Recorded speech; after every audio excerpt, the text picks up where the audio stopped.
लगता है सरकारी टीचर जब तक आवारा कुत्तों को कैंपस से भगा नहीं देंगे, सरकार चैन की सांस नहीं लेगी। आपको ध्यान होगा कि छत्तीसगढ़ का जो डीपीआई है यानी कि स्कूल शिक्षा विभाग है, उसने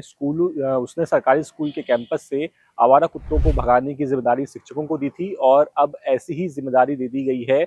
जो यूनिवर्सिटी में जो प्रोफेसर्स होते हैं, कॉलेज में जो प्रोफेसर्स होते हैं उनको। और उच्च शिक्षा विभाग ने इससे जुड़ा हुआ नियम भी निकाल दिया है और ये कहा है कि अब कॉलेज को, यूनिवर्सिटी को अपने वहाँ पर जो प्रोफेसर्स हैं उन्हें इस काम के लिए नोडल अधिकारी बनाना होगा और उनकी जिम्मेदारी होगी कि वो आवारा कुत्तों को और दूसरे जो वहाँ पे पशु घूमते हैं उन्हें कैंपस से बाहर निकालें। और इसके अलावा इस आदेश में ये भी कहा गया है कि अगर इन जानवरों को लेकर के या जो कुत्ते हैं या जो आवारा पशु घूमते हैं इन्हें लेकर कोई भी अप्रिय घटना होती है, कुछ भी ऐसा होता है, तो इसकी जिम्मेदारी सिर्फ और सिर्फ कॉलेज या फिर यूनिवर्सिटी की होगी, इस आदेश में ये कहा गया है। और एक बात और यहाँ पर आपको बतानी जरूरी है कि इसमें अब ये भी कहा गया है कि हर संस्थान में नोडल अधिकारी की नियुक्ति तो अनिवार्य होगी ही होगी और साथ में डिस्प्ले बोर्ड लगा करके उसकी फोटो खींच करके व्हाट्सएप भी करना होगा। और अब इस डिस्प्ले बोर्ड में होगा क्या, तो डिस्प्ले बोर्ड में जो नोडल अधिकारी बनाएगा कॉलेज या फिर यूनिवर्सिटी, जिस प्रोफेसर को नोडल अधिकारी बनाएगी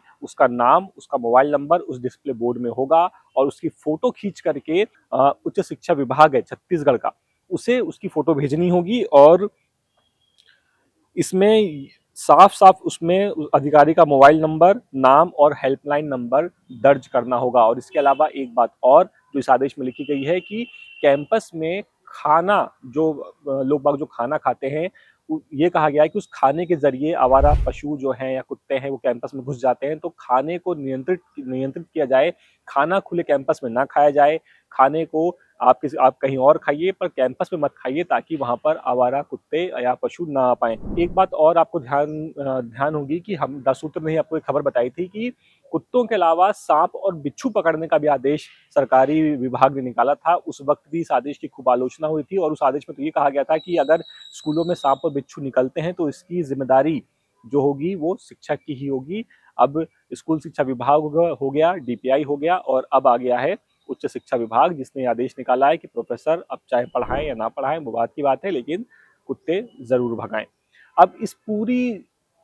पूरे मामले पर जो शुरू से मामला चलता आया है, इस मामले पर आपकी क्या राय है, आप हमें कमेंट करके बता सकते हैं। फिलहाल इस वीडियो में इतना ही। कैमरा पर्सन सईद खान के साथ मैं अतुल द्विवेदी, 10 सूत्र, भोपाल। मध्य प्रदेश, छत्तीसगढ़ और राजस्थान की सरकार के 2 साल पूरे होने पर 10 सूत्र कर रहा mega digital survey Manmath. Description box में दिए लिंक्स पर क्लिक कर बताएं अपनी राय, लीजिए सर्वे में हिस्सा। बताइए 2 साल में कितनी असरदार रही आपकी सरकार।